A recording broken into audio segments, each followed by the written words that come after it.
Hola a todos y todas. Para quienes aún no me conocen, me vuelvo a presentar. Mi nombre es Mara Antonella Barone, soy profesora de biología y voy a estar junto al profesor Rolón Nicolás hasta el fin de la cursada. Bien. Hoy les preparé la clase en la cual trabajaremos con el tema sistema urinario, específicamente lo referido a funcionamiento del riñón y control de función renal. Les recomiendo que revean, repasen el trabajo del cuatrimestre anterior sobre anatomía del sistema urinario antes de leer el libro y adentrarse en lo que es la fisiología. A modo de mini repaso, en lo que respecta a generalidades de la anatomía, podemos decir que el sistema urinario está constituido por 2 riñones, 2 uréteres, una vejiga y la uretra. En cuanto a lo que son sus funciones, como vemos acá, los riñones regulan el volumen y la composición de la sangre, ayudan a regular la presión arterial, el pH y la glucemia. Producen además 2 hormonas como son el calcitriol y la eritropoyetina y excretan los desechos en la orina. En cuanto a los uréteres, transportan la orina desde los riñones hacia la vejiga. La vejiga almacena la orina y la excreta a través de la uretra y la uretra, justamente expulsa la orina del cuerpo. Aquí vemos también un poco más desarrollado lo que es la anatomía. Bien, ya entrando en lo que es las funciones del riñón, hablamos de la regulación de la composición iónica de la sangre, en especial iones sodio, potasio, calcio, cloruro y fosfato. Por otro lado, también interviene en la regulación del pH sanguíneo, al excretar de forma variable, es importante aclararlo, iones de hidrógeno hacia la orina y conservarlos de bicarbonato. Regulación de la volemia a través de la conservación o eliminación de agua en la orina y de la tensión arterial a través de la enzima renina en el sistema renina-angiotensina-aldosterona, en donde al aumentar la renina aumenta la tensión. Como dijimos anteriormente, también produce hormonas como el calcitriol, que interviene en la homeostasis del calcio, y la eritropoyetina, que interviene en la producción de eritrocitos. Para ir concluyendo, nombramos la regulación de la glucemia a partir de el aminoácido glutamina, que produce la glucosa, y también la excreción de desechos a través de la producción de orina, desechos como amoníaco, ácido úrico, diferentes tipos de fármacos. Bien, ya entrando en lo que es las nefronas, en cuanto a su anatomía y función, a modo general, podemos decir que es la unidad funcional del riñón. Está constituida por el glomérulo, la cápsula de Bowman, túbulos como el túbulo contorneado proximal, el asa de Henle, el túbulo contorneado distal y el conducto colector, al que desembocan los túbulos distales de diferentes nefronas. Estos conductos colectores convergen en conductos papilares. Cada riñón posee millones de nefronas. Continuando con la fisiología renal, vamos a ver cómo se produce la orina.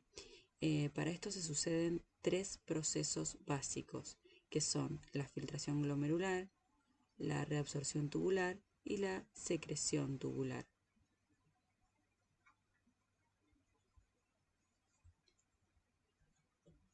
Bien, en esta diapositiva vemos con mayor detalle cómo comienza la filtración en el glomérulo, donde el plasma atraviesa los capilares hacia el glomérulo, luego a la cápsula de Bowman.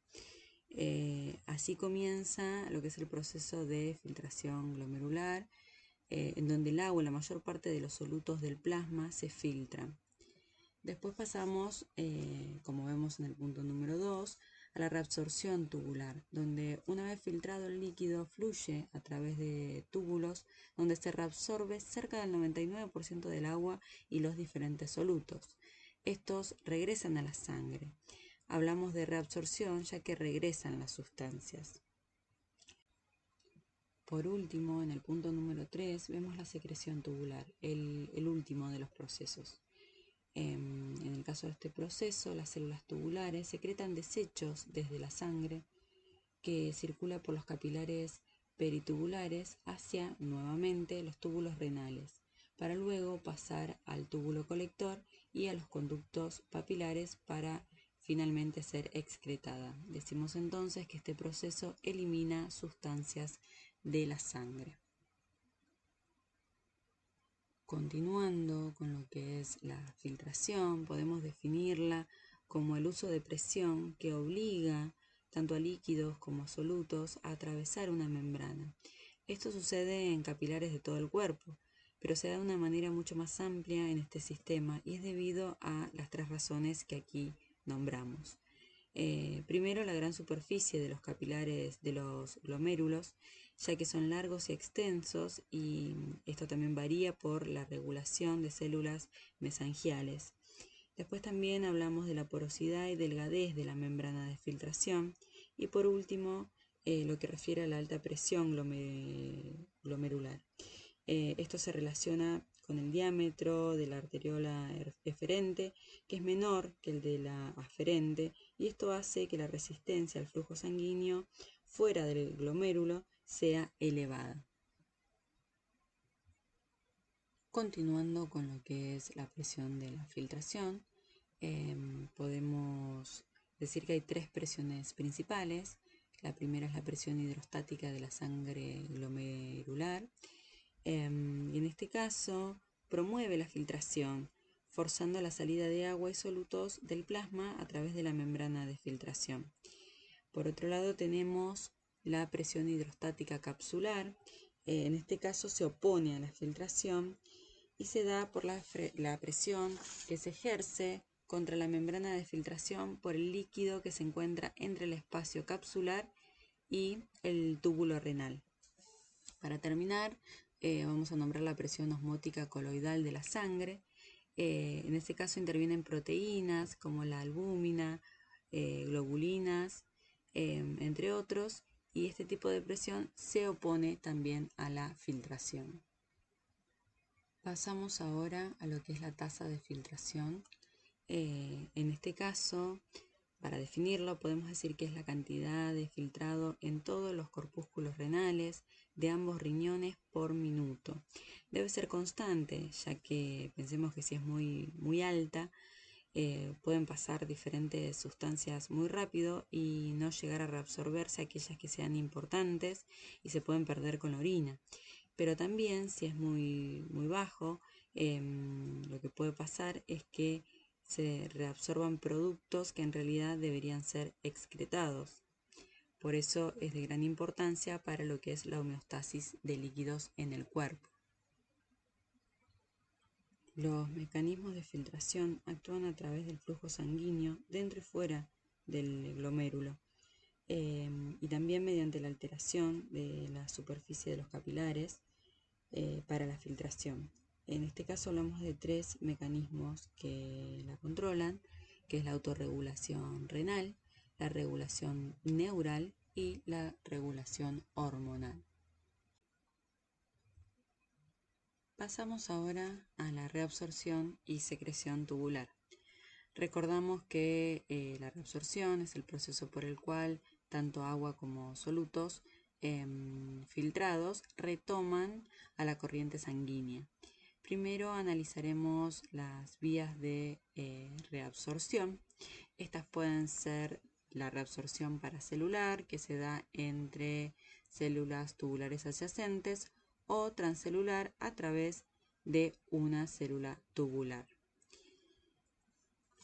Los solutos reabsorbidos pueden ser tanto glucosa como aminoácidos, urea, iones como sodio, potasio, calcio, entre otros, y lo hacen a través de transportes de tipo pasivos o transportes activos. Aquí vemos la reabsorción que se da en el túbulo contorneado proximal. El ejemplo es de glucosa. Lo importante a tener en cuenta es que la mayor parte de la reabsorción se da en esta zona, tanto de agua como de solutos, junto con el sodio. En el caso del sodio, particularmente, intervienen cotransportadores y contratransportadores. Vemos cómo funcionan los cotransportadores en la membrana apical, donde se le unen moléculas de sodio y una molécula de glucosa, y los traslada desde el líquido tubular hacia la célula tubular. Luego la glucosa sale por la membrana vasolateral por difusión facilitada y difunde en los capilares peritubulares.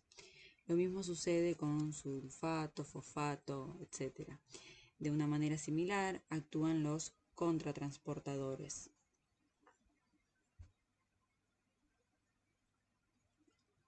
Aquí vemos el caso de los contratransportadores y por este lado vemos un tipo de transporte pasivo. Bien, pasamos acá a lo que es la reabsorción en el asa de Henle. Aquí hay una regulación independiente del volumen y de la osmolaridad de líquidos corporales.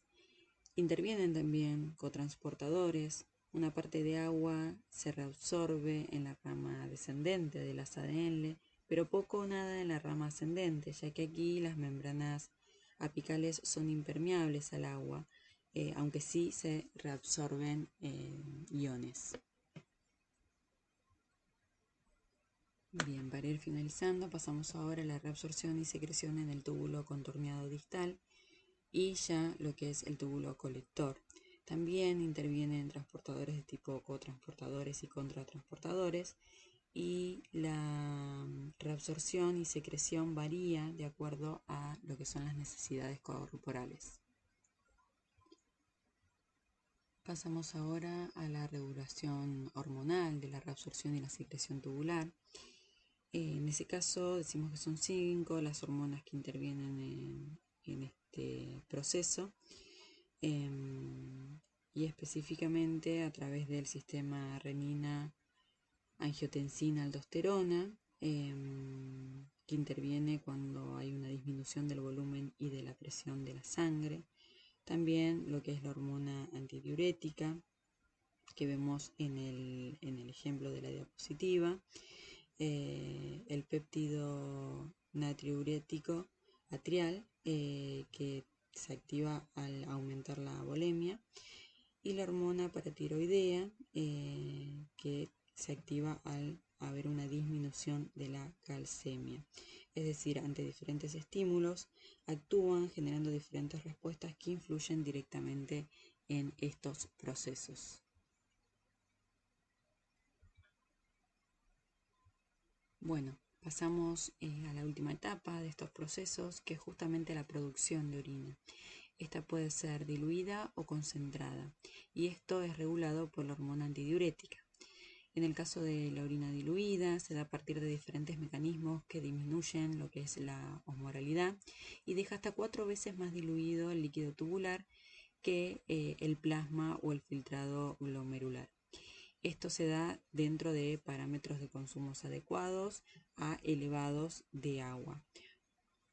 Por el contrario, ante una ingesta menor de agua o pérdida de líquido corporal, se genera orina de tipo concentrada. Los riñones conservan agua, pero siguen eliminando desechos. Se regula la reabsorción del agua a través de diferentes mecanismos en donde intervienen cotransportadores.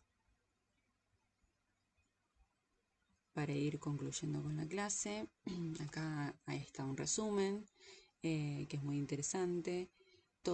Casi todas las imágenes fueron extraídas del libro de consulta, el Tórtora, con la intención de tener cierta familiaridad a la hora de realizar la lectura posterior a esta clase. Bien, para terminar, hablamos del transporte, almacenamiento y eliminación de la orina. En este caso, como dijimos, el transporte se va a dar a través de los uréteres, el almacenamiento se produce en la vejiga y la eliminación de la orina a través de la uretra. Bien, bueno, hasta acá la clase de hoy. Cualquier inquietud, no duden en consultarme. Tienen mi mail, antonelabarone@udetigre.com. Espero que haya sido de ayuda. Igualmente les dejo el capítulo del libro, es el número 26, y además una guía que les va a permitir realizar una lectura concreta de qué es lo importante de este tema. Bueno, cuídense y nos vemos pronto.